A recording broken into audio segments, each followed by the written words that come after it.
More important than cost of living. If not living in a big city, a big metro, this fits the bill. Winters are absolutely manageable. In fact, it is the lifestyle that drives people's decisions to move to Colorado every single day. We are having conversations with so many people, and ultimately, it gets to lifestyle. So Colorado, it is absolutely a lifestyle. My name is Patrick Soukup, and this is the Living in Fort Collins YouTube channel, where you come to learn everything there is to know about Fort Collins and Northern Colorado. Without any further delay, let's jump into just how Colorado is a lifestyle, talking about 15 particular items. Let's go. Number one is healthy living. Now, when you get around different community members that are all about getting outdoors, eating healthy, being around others that are active, you yourself start to get kind of involved with that lifestyle. In fact, we had some folks move from New Jersey that just didn't want to sit around, sitting on their couch, kind of watching Netflix every day for the rest of their lives. They wanted to get out, get involved, get walking, get engaged with the community that also admires getting active and involved outdoors. Which number two, the community is so inviting and friendly. So many people that we've talked to have moved here and said, hey, there's just so many people that are waving, smiling, friendly. We just don't get that where we're from. People are looking down, they keep away, they don't get eye contact. Here, in fact, if you're not waving, if you're not smiling, people are kind of put off by that a little bit. Now, on the flip side, we have also had some comments that suggest that maybe people are a little bit too friendly. Maybe they're listening to conversations, hey, what about if you tried X, Y, Z? I just heard you were talking about this. So there could be a little bit of a pendulum swing, so maybe a little bit too friendly, but I'd rather that than the flip side. Number three, healthy living, possibly moving to one vehicle. Now, myself, my family, we have three.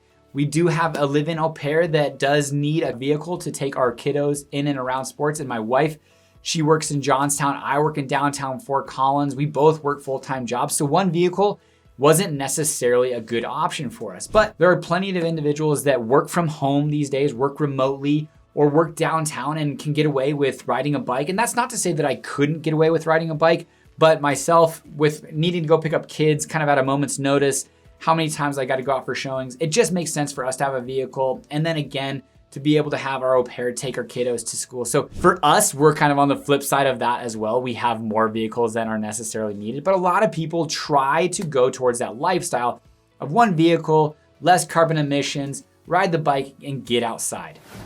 Number four, hiking, biking, boating, tubing, swimming, rafting, really getting outdoor activities. And in fact, rec leagues, soccer, basketball, getting involved and getting outdoors, there's just something special about being able to get out your back door, drive 15, 20 minutes down the road, and have the opportunity to go biking, downhill mountain biking, or tubing down the Pooter, or within 2 hours, really some world-class skiing. Number five, the climate. It's not too hot. It is a dry desert. Now this year we did have a lot of rain and moisture, but generally speaking, it's a pretty dry heat. So during the summers, you can absolutely get outdoors and enjoy it. Winters, there can be times where even on December 23rd, you could be out and golfing 50, 60 degrees and enjoying the outdoors. Now there can also be very, very cold times, cold snaps, polar vortexes. So don't get me wrong, we do live near and around the mountains and we're at a higher elevation. So you could absolutely have some colder weather, but our climate, generally speaking, no humidity. So if you're in the Florida, Texas, southern areas that can't really enjoy the outdoors for about 3 to 4 months out of the year, you're not necessarily gonna get that, but you are gonna get those colder days. Which, speaking of that, there's 4 seasons. My favorite season is fall, but there are absolutely 4 distinct seasons: summer, fall, winter, and spring. Spring can be a coin flip. It could be hot, cold, rainy, dry. Same thing with summer. It's gonna just be pretty constant weather, anywhere between 80 to 90 degrees most of the time.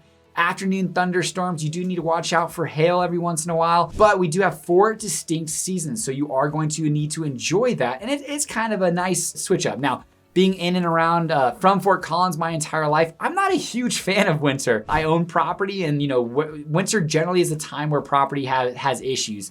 Frozen pipes, things of that nature, or snowy driveways, slips and falls, all of that kind of stuff comes with winter. But I also have a ton of friends who absolutely love winter, love the Christmas holiday season, love getting outdoors and sledding and all that good stuff. So there are 4 distinct seasons that you can enjoy.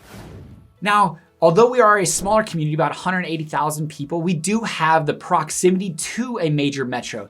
So all of your huge activities, your professional sports, we have all 5 professional sports teams in Denver. We do have a D1 university here at Colorado State University. We have a Power 5 conference at Colorado University, the Buffaloes. So really within, and then you also have Broadway shows down in Denver, musicals, plays, all of that good stuff. So within an hour's drive, really 50 minutes drive if you're living on the southeast side like myself in Fort Collins, you're close to all of these fun activities that these major metros offer.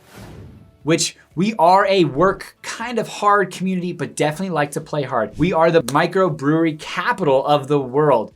New Belgium, Odell's, Zwei Brewing. We just have so many different breweries here in town. The OG, Coopersmiths. We enjoy going out to lunch, and I was just actually going out to meet a friend. I do enjoy having some drinks here and there type deal, but I'm not a big drinker by any means. I was gonna go have a lunch with a friend, and he goes, and this is a Monday at noon, and he goes, hey, do you wanna have a beer? And I was like, I guess if you're gonna have a beer, I won't let you drink alone. But it's very much accepted to have a beer or two at lunch and maintain the rest of the day. So we are very much a work hard, but play hard type community. You will never find a lack of opportunities to have fun here in Northern Colorado. And while having fun, we do have some air quality potential issues, but City of Fort Collins is actively pursuing a carbon neutral by 2050, an 80% reduction by 2030, with a very strong EV system in Fort Collins and good clean energy that's being produced with an intentionality towards carbon neutral here sooner than later. A lot of different communities are kind of having to be pushed towards that. City of Fort Collins is progressively moving towards that on their own accord. So we are a community that is actively trying to do better for the world, the air pollution, all that good stuff, which you do see, and hopefully have cleaner air sooner than later. But if you want to get away, DIA is just about an hour away from Fort Collins and Colorado Springs and about 30 minutes from different parts of Denver. It is the 3rd busiest airport in the entire world. Close to 70 million people go through DIA, and it's really an amazing hub to get you international, all across the United States, relatively quick flights here and there. It's not a big flight from the northwest to the southeast, or vice versa, southwest to the northeast, anything like that. You can get to Mexico very quickly, Hawaii, you can get to Canada, all the good stuff, and internationally from there as well. It's an amazing airport, very clean, very pretty. But if you're gonna live in Colorado and stay in Colorado, you're gonna need to dive into the culture. You're gonna wanna wear the vests, you're gonna wanna wear the flannels. There's not too many suits and ties in and around Fort Collins, or really different areas, unless you're really downtown Denver and you're working in a corporate office. You're gonna have really a lax dress and a laid back atmosphere, but very, very smart and intellectual individuals who dress down, who wanna be comfortable wearing hiking boots. It is definitely a culture to dress down and not necessarily be uptight wearing suits and ties, which ultimately results in my opinion, less traffic within the communities, not including I-25. I-25 can absolutely be a headache, but within the community, within Fort Collins at least, and I was actually down in Denver on Saturday, and I was like, where is all the traffic? Now, don't get me wrong, I know there's traffic. I know there's terrible traffic on I-25, but within the community, within the areas, I'm just not seeing this really huge surge of traffic on a daily basis. It could be working from home, a more intentionality towards different modes of transportation. But all that being said, there's definitely less traffic than you'd expect here in Fort Collins.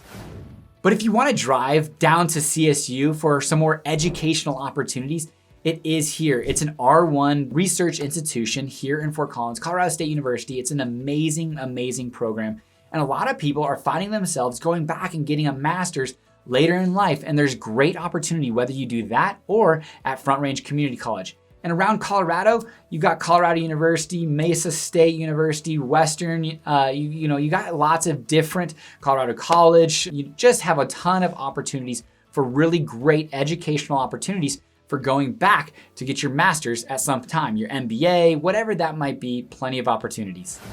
Which just says how many different demographics Colorado really applies to. You can be old, young, single, married, have a family, not have a family, fur babies. Colorado really does apply and appeal to all different types of demographics.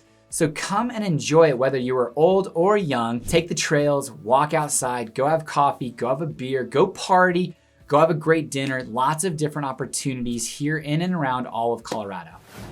And finally, number 15, you can't talk about Colorado without talking about its mountains. In fact, it's on our license plate. Really, the mountains, the views, it's just something not necessarily ultimately unique to Colorado, but Colorado is, as we've talked about in previous videos, the highest elevation state in the United States. And therefore, you're gonna see maybe more mountains or more mountain opportunities here and around the area, foothills, all that good stuff. We do have amazing mountains, tons of 14ers, over 50 of them. And the sunsets and views in Fort Collins in and around Colorado are absolutely phenomenal. A Colorado Rockies game while the sunset's going down is hard to beat during the summer. So there you have it, folks. The lifestyle that absolutely drives so many people's decisions moving to and in and around Fort Collins, Northern Colorado, and all of Colorado. So if you're considering making the move, don't hesitate to reach out to us. Give us a call, text, or email. We are licensed real estate agents in the state of Colorado. And if you've enjoyed this content, share it with somebody who might be willing or considering making this move. And maybe that might help them understand really what is driving a decision and hopefully help you help them. All right, guys, until next time, take care.